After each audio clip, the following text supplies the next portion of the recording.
Kita periksa saksi dulu ya. Ibu Upi,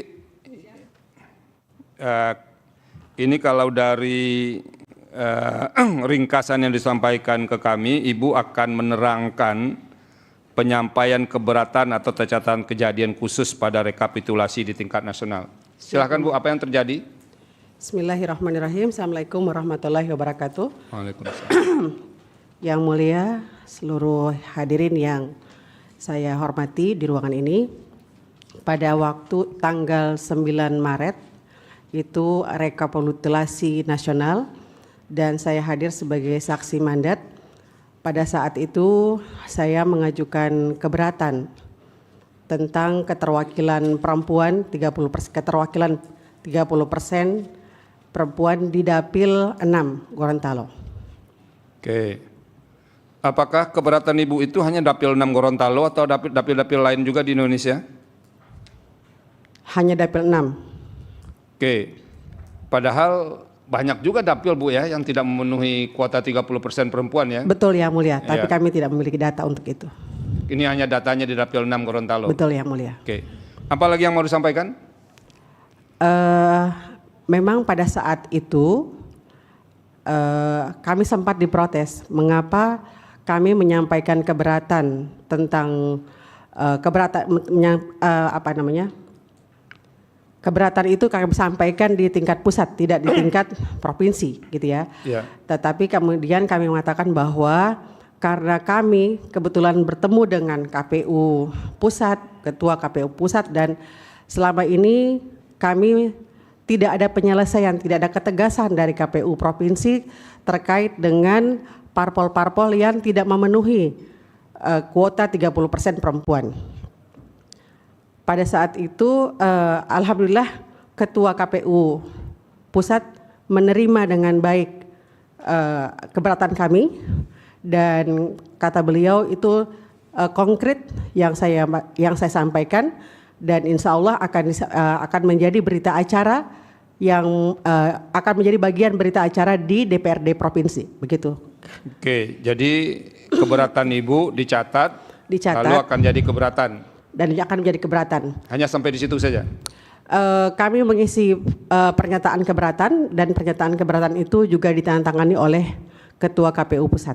Ya, setelah itu masih ada yang lain?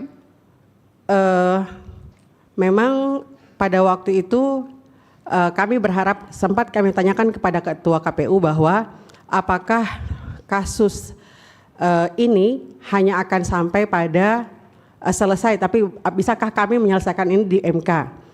Akan kami bawakan di MK dan alhamdulillah hari ini kami ada di sini untuk permohonan kami yang ada di KPU pada waktu itu. Oke. Ada lagi yang mau ditambahkan Bu? Cukup Yang Mulia. Cukup.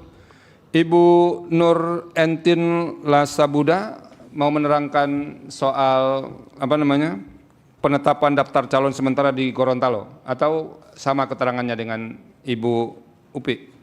Berbeda Yang Mulia. Silakan, apa yang mau disampaikan Bu? Ya, Bismillahirrahmanirrahim. Pertama-tama Yang Mulia kami pada tanggal 23 September Ya. 2023 itu KPU Provinsi Gorontalo melakukan rapat koordinasi persiapan tahapan rancangan DCT Provinsi Gorontalo. Oke. Nah, pada saat itu kami hadir sebagai undangan perwakilan dari partai politik dan saat itu juga hadir partai-partai yang lain, Yang Mulia. Ada Bawaslu dan ada KPU, dilaksanakan di kantor KPU Provinsi Gorontalo. Jadi ketika Ibu mewakili PKS Ya. Provinsi Gorontalo ya? Ya, betul. Oke, Yang Mulia. silakan. Nah, pada saat rapat itu, pada saat tanggal 23 September, kan sudah turun putusan MA yang tanggal 29 Agustus. Ya. Ya, jadi itu menjadi salah satu pembahasan kami di rapat koordinasi tersebut, Yang Mulia. Oke. Nah, kami meminta dan kami menanyakan kepada KPU Provinsi Gorontalo bagaimana kebijakan terkait dengan putusan MA yang telah dikeluarkan. Nah, pada saat itu saya ingat sekali KPU Provinsi Gorontalo membuka di layar, ditampilkan putusan MA, ditampilkan juga peraturan undang-undang ya KPU tentang pemilu. Nah, itu kami bahas bersama Yang Mulia. Tetapi sampai dengan pembahasan terakhir kami tidak mendapatkan penyelesaian.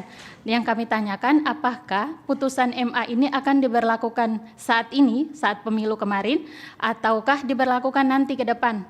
Nah, jawaban dari KPU Provinsi Gorontalo saat itu bahwa mereka belum bisa mengambil keputusan dan kebijakan karena belum ada putusan dari KPU RI. Oke. Seperti itu. Ibu ingat tanggal berapa itu putusan Mahkamah Agung tanggalnya? Tanggal 29 Agustus 29 dibacakan. Agustus ya. Ya, Kemudian Ibu pertemuan tanggal 23 September, udah Ya, hampir betul. sebulan kemudian ya. ya. DCT-nya ke tanggal berapa Bu ditetapkan? Kenapa Yang Mulia? DCT, daftar calon tetapnya. DCT-nya tanggal 3 November Yang Mulia. 3 November ya. Ya. Oke. Benar itu Pak Hafiz? Oke. Apalagi Bu yang mau tambahkan? Nah, setelah perdebatan itu ya, bukan perdebatan juga ya, diskusi ya Yang Mulia, tidak mencapai titik terang, tetapi di ujung pertemuan KPU Provinsi itu mengatakan bahwa sebaiknya kami para partai politik itu mengikuti arahan dari putusan MA. Jadi Oke. sebaiknya kami memenuhi 30% itu. Nah, karena waktu DCS Yang Mulia, PKS itu belum memenuhi 30% di Dapil 6. Baru Oke. sekitar 27%. Dari kursi yang tersedia 11 kursi, laki-lakinya 8, perempuannya baru 3 waktu DCS. Nah, Oke. karena turun putusan MA dan ketika kami diverifikasi DCS, kami belum memenuhi 30% itu, maka ketika perbaikan di DCT kami memenuhi 30%. Menambah satu orang berarti ya? Oke. Laki-lakinya jadi 7, perempuannya jadi 4. Dan Jadi situ, PKS gara-gara putusan Mahkamah Agung, ya, kemudian ada pembahasan Iya. yang dijawab oleh KPU, Iya. sebaiknya partai-partai memenuhi apa yang disebutkan atau dinyatakan dalam putusan Mahkamah Agung. Iya, betul. Lalu PKS mengubahnya betul Yang Mulia. dari pada awalnya laki-lakinya 8, perempuannya 2, dijadikan 3, laki-laki perempuannya 3. Itu yang terakhir kan 3 Yang kan? pertama. Yang pertama, DCS, kemudian ya. perempuan jadi berapa? Jadi 4, Jadi 4. laki-lakinya jadi 7. Itu sepengetahuan Ibu ada partai lain nggak yang mengubah juga? Nah, seperti ini Pak Yang Mulia. Jadi Iya. saat kami verifikasi itu, kami tidak tahu kalau di provinsi lain bagaimana verifikasinya. Kalau verifikasi di Provinsi Gorontalo, itu kami dijadwalkan per partai Yang Oke, Mulia. oke. Jadi kami tidak mempunyai informasi partai lain ini terpenuhi atau tidak. Makanya. Oke. Jadi dari DCT pun kami tidak mempunyai informasi itu dan tidak dibuka kepada kami. Gitu. Padahal di setiap pertemuan dari rapat koordinasi, dari perbaikan, dari verifikasi, itu selalu diingatkan oleh Bawaslu terkait dengan keterpenuhan 30% ini kepada KPU Provinsi. Oke. Gitu. Ada lagi yang tambahkan Bu? Untuk sementara itu dulu Yang Mulia. Dari KPU ada nggak keberatan dengan yang dijelaskan oleh saksinya PKS? KPU? Katanya sudah dibahas, disampaikan dan ada diingatkan kepada partai-partai supaya memenuhi putusan Mahkamah Agung. Itu yang disampaikan pada intinya tadi. Lalu kemudian PKS termasuk partai yang menyesuaikan dengan putusan Mahkamah Agung menambah calon perempuan. Nah itu yang disampaikan benar nggak? Ya, benar Yang Mulia. Benar ya? Partai apa saja yang menyesuaikan Pak setelah putusan Mahkamah Agung? Ini PKS salah satu, ada yang Ya. lain nggak yang menambahkan calon perempuannya? Hanya PKS. Hanya Ya, PKS ya? jadi sampai penetapan DCT di tanggal 3 November ada 4 partai politik yang tidak memenuhi 30%. Itu diingatkan nggak kepada partai politik lain itu untuk memenuhi? Ya, pada saat rapat koordinasi di tanggal 23 September itu di akhir pertemuan kami menghimbau untuk walaupun peraturan KPU belum ada perubahan, teman-teman partai politik untuk mempedomani putusan MA tanggal 29 Agustus. Oke, Pak Afif, itu sejak dari putusan Mahkamah Agung ya, kemudian ada pembahasan dari DCS ke DCT, lalu DCT keluar, itu masih mungkin kan untuk diubah oleh masing-masing partai politik? Masih mungkin sebelum DCT. Kalau tidak salah saat itu sebagaimana yang kita lakukan atas putusan MK, MA, kami menyurat juga ke DPP partai untuk memperhatikan hal tersebut. Oke, tapi nggak ada diapa-apain kalau yang tidak memenuhi ya? Iya. Oke. Dan sebenarnya kami juga mengajukan permohonan konsultasi yang dalam bentuk RDP, tapi terkait tema ini tidak terjadwal begitu kira-kira. Tidak dilakukan. Tidak terjadwal di DPR ya? Iya. baik. Ada lagi yang mau ditambahkan Pak Afif terkait dengan ini? Sudah cukup dulu. Cukup ya. Bawaslu, tadi saksinya PKS menerangkan Bawaslu pun pernah mengeluarkan surat ya. Bisa dijelaskan nggak terkait dengan surat itu dan apa tindak lanjutnya di Provinsi Gorontalo? Ya, terkait dengan LHP yang dikeluarkan oleh Bawaslu, 2 kali Bawaslu mengeluarkan LHP. Yang pertama tertanggal 3 Oktober 2023. Ini LHP terkait dengan kuota 30% ya? Keterwakilan perempuan. Oke. Mengimbau secara lisan kepada KPU Provinsi kaitannya dengan kepenuhan 30%. Ada pada bukti PK 3.1. Kemudian yang kedua, 4 November, hari Jumat, KPU Bawaslu pun menyampaikan hal yang sama terkait dengan putusan Mahkamah Konstitusi. Mahkamah Agung, bukan Mahkamah Konstitusi. Mahkamah Agung. Iya. Mahkamah Agung yang disampaikan. Tanggal 4 November itu kan sudah ada DCT, Pak ya? Iya, baru pencermatan, ada pencermatan. Pencermatan ya? Iya, pencermatan. Apalagi yang bisa disampaikan, Pak? Itu surat dari Bawaslu itu gimana KPU meresponnya, KPU Provinsi? Oleh KPU Provinsi waktu itu menjelaskan terhadap syarat keterwakilan perempuan sebagaimana putusan Mahkamah Agung belum dapat ditindaklanjuti selama peraturan KPU nomor 10 tahun 2023 tentang pencalonan DPR RI, DPR Provinsi dan Kabupaten Kota belum ada perubahan dari KPU RI. Pak Fuad, itu surat dari Bawaslu ditujukan ke KPU, ada tembusannya nak kepada partai politik peserta pemilu? Tidak ada, karena itu tidak ada itu karena disampaikan secara lisan ya.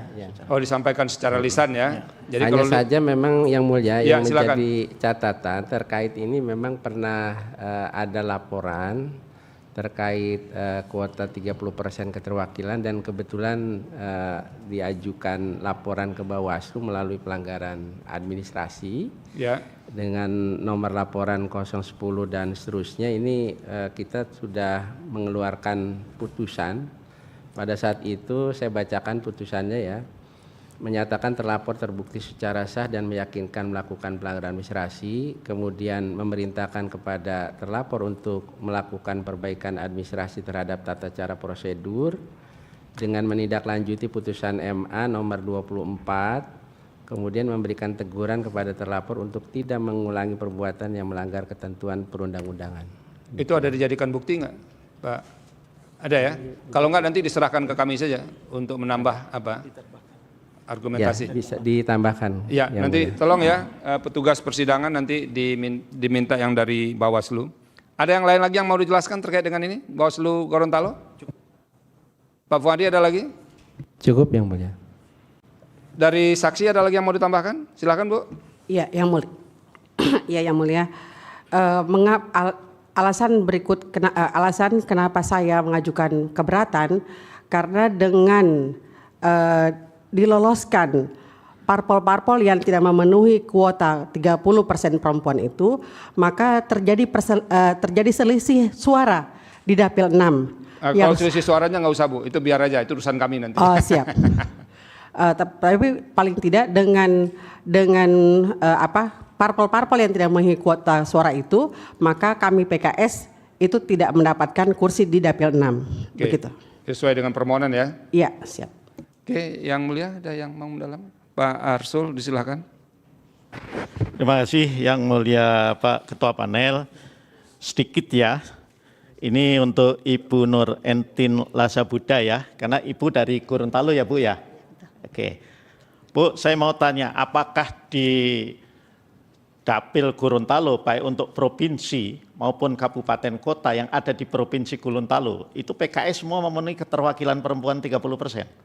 Ya, karena saya ya Pak ditugaskan sebagai LO DPW yang mengamanahi itu caleg-caleg yang berada di tingkat provinsi, maka amanah saya hanya memastikan 30% itu di tingkat provinsi. Oh, itu ya. Yes. Barangkali kuasa pemohon tahu bahwa PKS ini di sana semua memenuhi kuota perempuan 30%.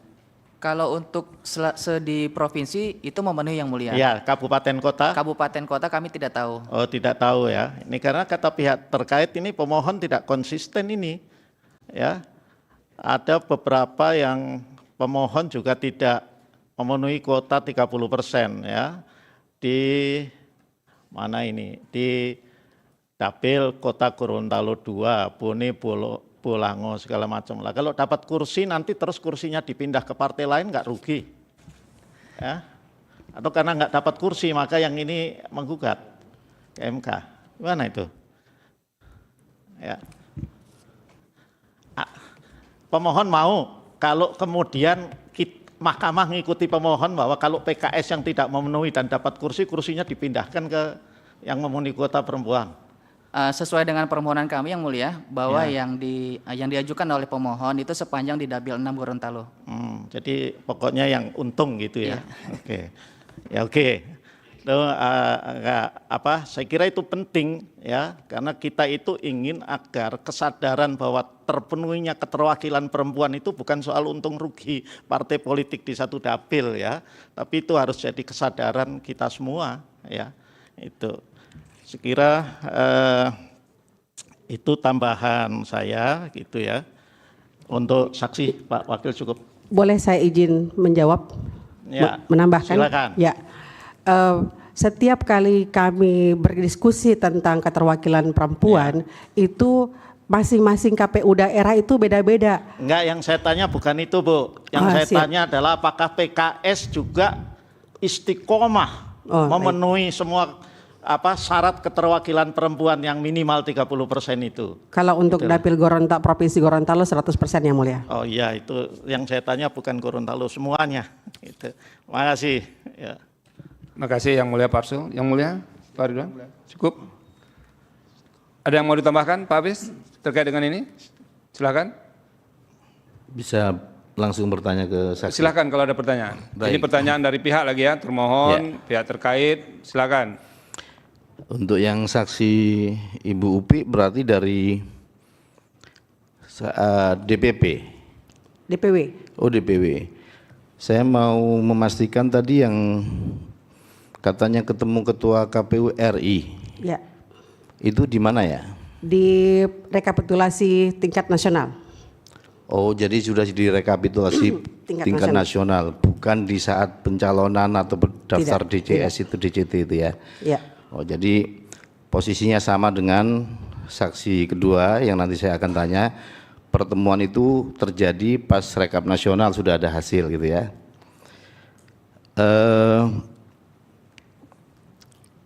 Yang kedua saya ingin menanyakan ke Ibu Nur Entin ya. Ya.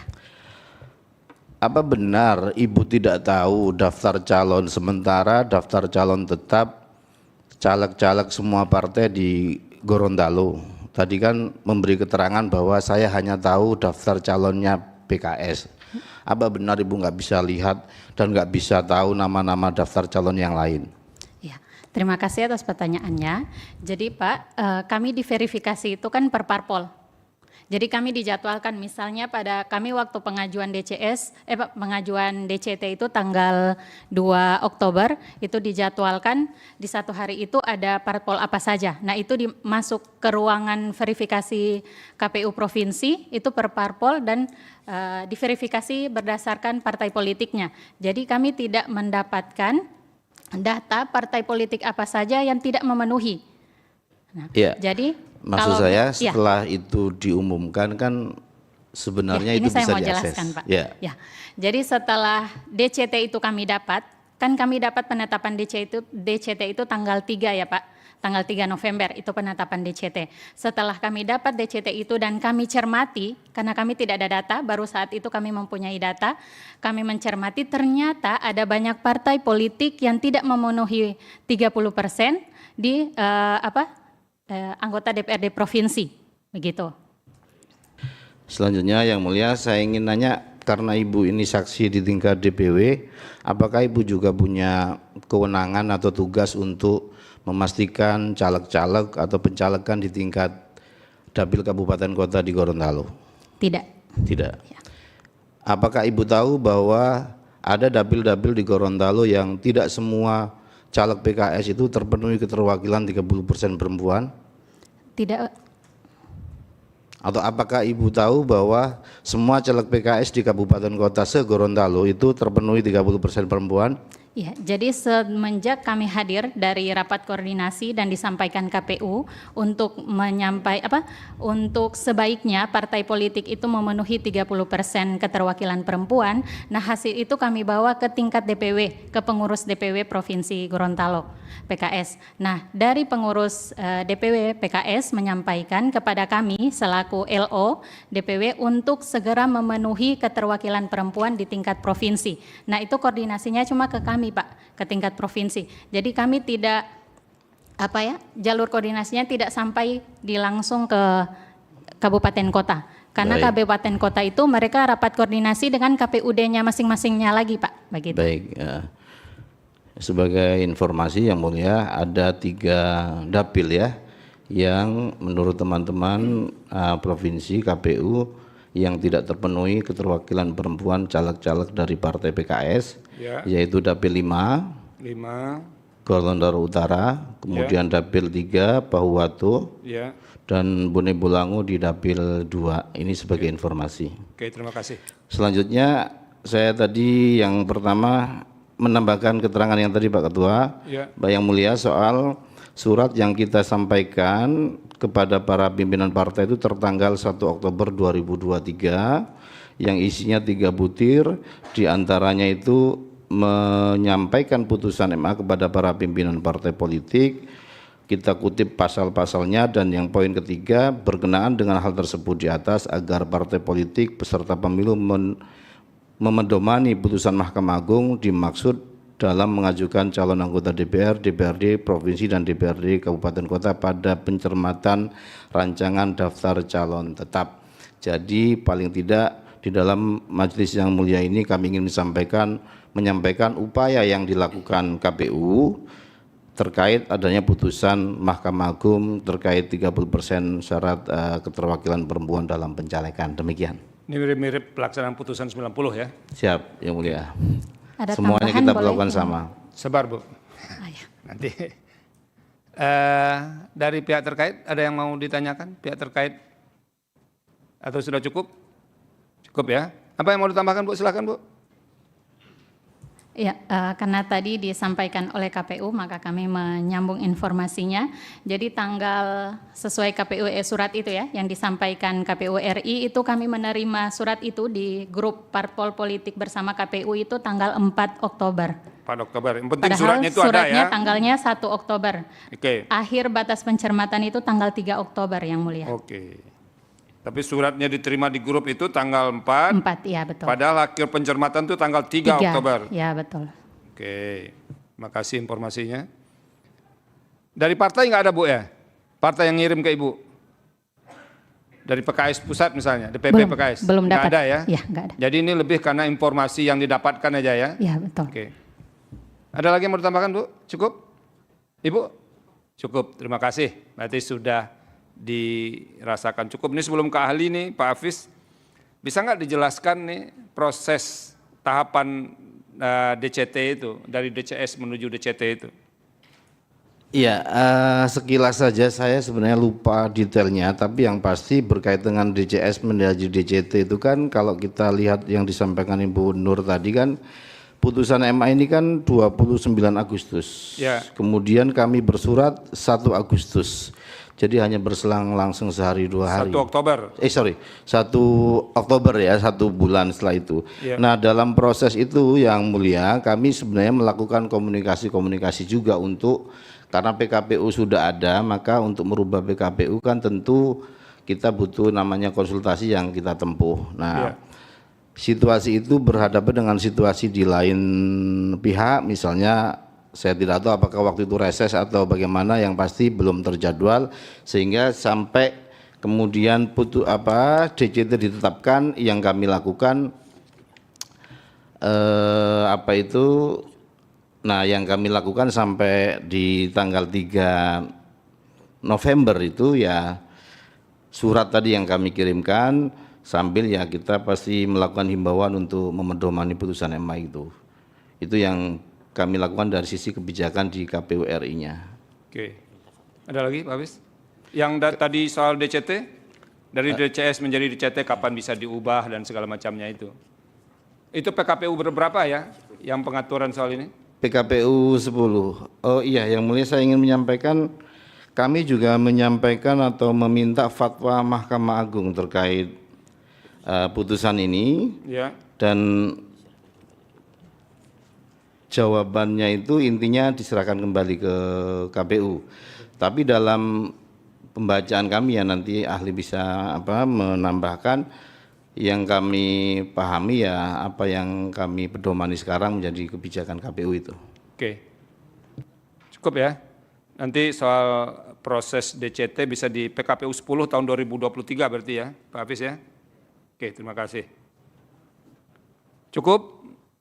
Ibu ya cukup? Ada yang mau ditambahkan? Cukup?